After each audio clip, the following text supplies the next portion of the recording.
She asked me to tell me about myself, so I did.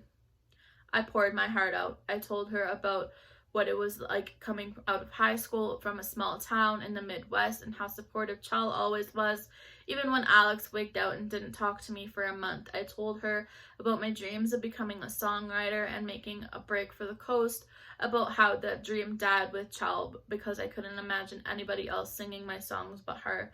I told her about all the hopes and all my desires and the guilt of moving forward in my life, that Chell and I had always planned to live together.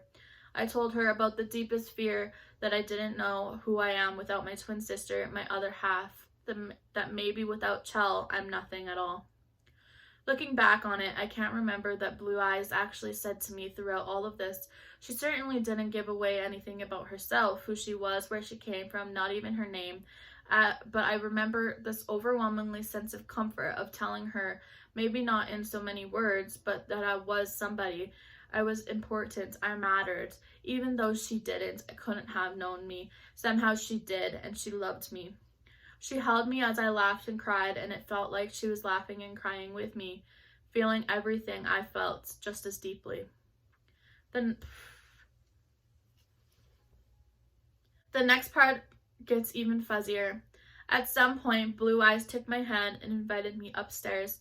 Usually this is the part where I lose my cool, especially with a woman so gut-wrenchingly beautiful, but the nerves never came. I felt like I was floating all the way up the stairs to her room, to the edge of her twin bed, when she finally kissed me and pressed me back into the soft sheets. Galaxies exploded behind my closed eyes.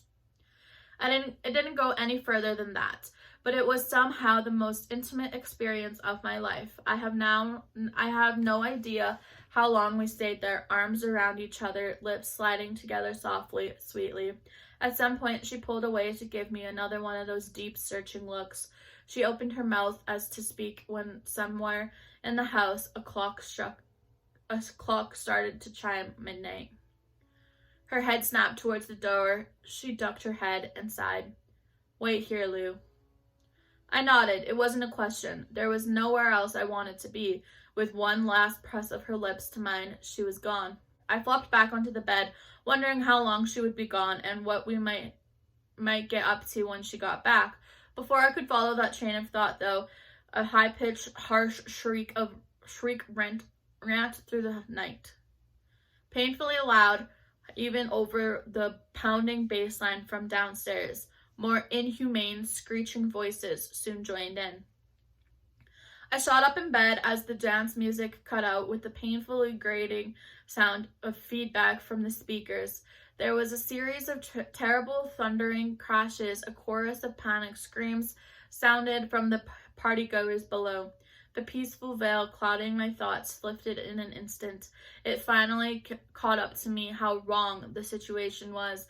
I didn't even really remember coming upstairs, and I hadn't seen Alex in hours. Shit, Alex is down there. I ran to the door, but it wouldn't budge. Distinctly, I thought I heard Alex screaming my name, scared in pain, and I started slamming my body into the door, calling out for him until my voice was shredded. I looked around frantically for my phone, but it wasn't anywhere in the room. I couldn't remember where I had left it. Footsteps pounded down the hallway outside, a terrified scream coming closer, abruptly silenced when someone slammed into the other side of the bedroom door with a wet, heavy thud. I stumbled back onto my knees, hit the edge of the bed. I sobbed and made a break for the window instead. I was just about to take my chances jumping from the second story when a small TV in the corner of the room switched on. Static buzzing at the highest volume. Half wild, I thought briefly of chucking the whole TV through the window pane before the blurred pixels started to resolve into a familiar face. No. There on the TV, impossibly, was Chell. My escape plan was quickly abandoned. I reached out to the screen with shaking fingers as though I could reach through the glass and touch her face. The screen on the TV started to play. I couldn't look away. Chell was at a party in what I recognized is the basement of Alex's fraternity house. She was trashed, drink sloshing over the brim of her cup onto her sweater, the sweater I was wearing this night. Alex stepped into frame, laughing, and poured more liquor into her cup. Easy, Chell. Are you gonna lose the rest of your drink? Can't have that, whooped another frat brother in the background. Alex turned and shot him a glare. When are the other girls gonna get here, Joyce? Chell's voice was slurred, mumbling. Is Lou still coming? A chorus of giggles sounded from a small handful of girls in the background. I recognized Beth Stacy as one of the onlookers. Alex looked back at the crowd and swallowed. He smiled wanly at Chell. Yeah, Chell, she's on her way. Listen, how about we play a game as we wait for her? My stomach felt like stone, bile clawing back up my throat distinctly. I could still hear the rampage continuing in the house around me. Wails of pain and fear, shrieks of rage and triumph, and under it all, a thick, fleshy, ripping sound. A game? Chell looked at Alex with unfocused eyes, brow furrowed. Something was seriously wrong. Chell never got that drunk. Yeah, it'll be fun. The men were circling around Chell on the TV. The hair on my arms and neck stood up. Somebody in the real world was pounding on the door to the room, begging for help, but they sounded distorted and far away, like my head was in a fishbowl. I don't know, Alex. I don't feel so good. Chell swayed on her feet. Alex was practically holding her upright. It's okay, Chell. Just one quick game, and then we're done, okay? Alex was smoothing Chell's hair away from her face, almost tenderly. The ugly, sinister anticipation in my gut was building. Chell and Alex always had a bit of a thing, but this didn't seem like their usual flirting. It was a mockery of the sweet way Alex usually treated Chell. His eyes were filled with an odd mix of determination, regret, lust, and anger. The Chell on the TV was too far gone to have any of those same misgivings. Chell was always too trusting of people, quick to see the good in everyone. She smiled broadly and dropped her head onto Alex's shoulder, wrapping her arms around him in a loose hug. Alex's frat brothers were circling like sharks. I wrapped my arms around my own wrists and fell to my knees, tears streaming down my face. Spin the Chell, somebody yelled. Chell looked up, confused, and Alex grimaced and spun her quickly in a circle. She stumbled into the arms of another fraternity brother. She tried to push at him, but her movements were slow and weak. The guy forcefully kissed her and then shoved her back toward Alex, who did the same. This continued. Chell tossed about like a rag doll, sobbing my name in fear and confusion. She looked so lost, so young. I quit watching as soon as more hands started grabbing at her, pulling at her clothes. It wasn't hard to guess what had happened next. I covered my ears and hunched in on myself on the floor, screaming and begging for it all to stop. I don't know how long I had stayed there. I didn't even notice that everything had gone quiet until I heard the click of the bedroom door opening behind me. It was loud as a gunshot and sudden silence. I stood up slowly and moved toward the door in a daze. I stepped forward and barely registered the sick squelch of the rug underneath my feet. Red soaked the floor and the bottom 18 inches of the wallpaper, splattered in wide strokes on the upper walls and the ceiling. A pile of gore that had once been a person slumped at the top of the stairs. A river of blood ran down the center of the staircase, thick and dark, flowing like a grisly red carpet. I stepped around the mangled limbs as I made my way carefully down the stairs. My mind was completely numb to the carnage. The sound of Chell's helpless tears still filled my ears. 2 steps from the door, a faint voice gurgled to my left. Lou? Part of me wanted to ignore him, to just walk out into the night, down the country road 5, back to my tiny, uncomfortable bed in my shitty dorm room where I could fall asleep and this would have all been a nightmare. Please, Lou? Movements rigid, I forced myself to turn toward the living room, my breath hitched in spite of my detachment. There on the floor, in the middle of a sea of shredded bodies, was what was left of Alex. His blonde hair was tinged pink with blood. One of his eyes dangled loosely from its socket. Both legs were missing below the knees. He dragged himself towards me with his right arm, nails crackling against the hardwood floor. His left arm, flesh ripped down to the bone and sinew, reached out for me, pleading. I didn't move. I couldn't. This was Alex, my best friend since kindergarten.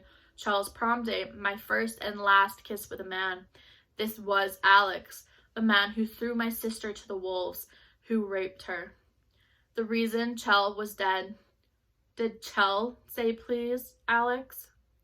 Alex choked on a bloody sob. I could see the guilt and shame awash in his one good eye. It wasn't supposed to go that far. He coughed, blood spewed in a chunky froth across the hardwood floor. Please, Lou, I'm sorry. Groaning in agony, Alex inched closer to me. I remained still, body frozen with indecision. Shall we spare him? Ice trickled down my spine. The voice belonged to Blue Eyes, there was no doubt, but it was different, a sonorous, echoing whisper, sighing on the wind like it came from everywhere at once. A long-fingered hand settled on my shoulder. In the corner of my vision, I saw shiny, curved black talons resting on my collarbone. Just around the corner of the living room entryway, beyond my line of sight, I could make out the shadows of huge wings. Feathers rustled, claws tapped and clicked on the hardwood floor, impatient. Alex looked toward the noise, face twisted in fright. Blue Eyes squeezed my shoulder gently. I'm sorry, child. You weren't supposed to be here, but we wanted you to understand. Alex looked at me again, pleading. He opened his mouth to speak, but I beat him to it. He's all yours. As whatever monsters lurked in the shadows began to advance, the hand on my shoulder turned me away and steered me toward the door. Smooth black feathers filled my peripheral vision. A large wing curled around my frame to block the sight and muffle the sounds of my former best friend's demise. I stepped into the cool night air and closed my eyes. Lips brushed tenderly across my temple. Be at peace, dear one. Everything went black. I woke up late last Sunday morning, back in my dorms, tucked safely into my bed. For a couple of hours, I almost convinced myself I had dreamed the whole thing.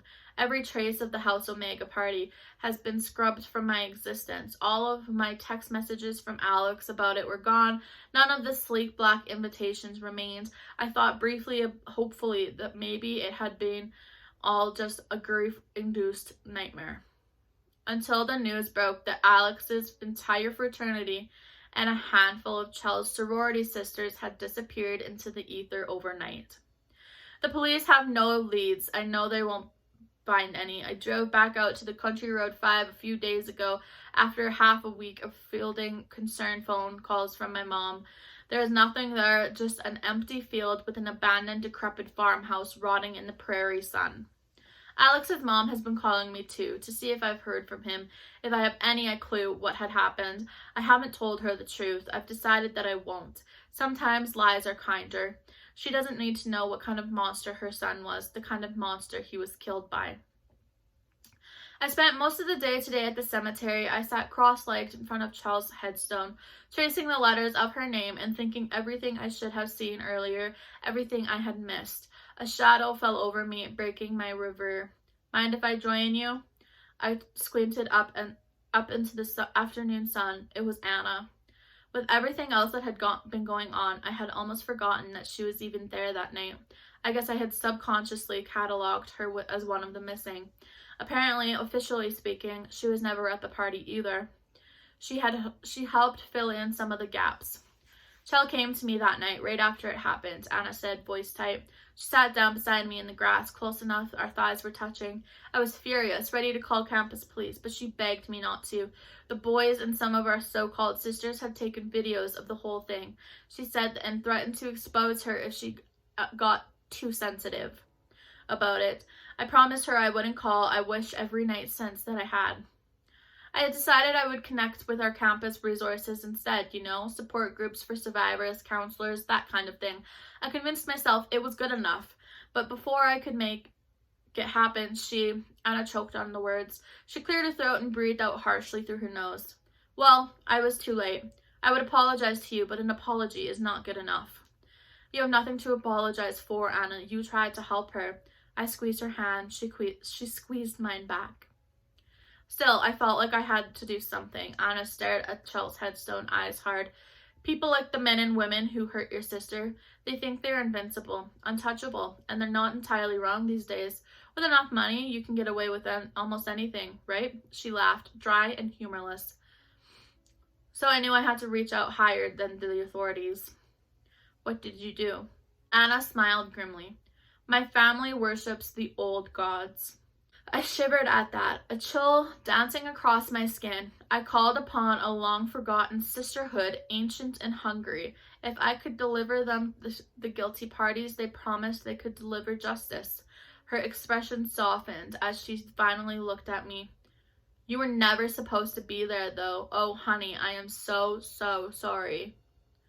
I didn't tell her it was okay because it really wasn't, but I did appreciate her apology nonetheless. I nodded and squeezed her hand again, blinking back tears. So what now?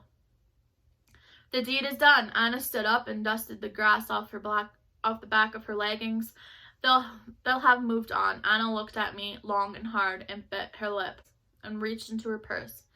They did ask me to make this one last delivery, though. Anna pulled out a very familiar piece of black cardstock with glided letters. She handed it to me. I looked at it with a trembling hand.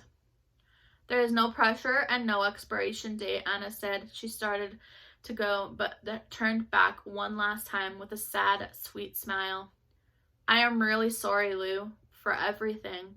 Chell was the best of us. I waited until her figure faded into the distance to look down at the paper in my hands. It was a new invitation, to me this time. Louise Teller. True of heart and strong of will, the Sisters of House Omega invite you into our fold. A black candle to summon us, a white candle to turn us away. We will heed your call. I thought of Chell, crying and confused, stumbling in a dark basement. I thought of Chell, the last time I'd seen her in life, head thrown back and laughing. I thought of Chell, cold and still in the ground beneath me. I crumbled the invitation in my fist. It is quiet tonight. Not even a breeze rustles dying leaves, and yet a soft wind disturbing the flames of the black candle I've placed in front of my open window. A low, sweet voice floats on the breeze, speaking an old language, and feathers flutter in the dark just past my line of vision. I was never the type to join a sorority, but I think there might be something to this whole sisterhood after all. This has got to be one of my favorite stories I've read on the internet. Some people have pure talent. This story is so well written. It's so believable. I think it would make an incredible movie one day. But that is it for today's video, you guys. I hope you did enjoy. I post videos every single day in the month of October, so I hope you subscribe so you never miss a video, and I will see you in the next one. Bye.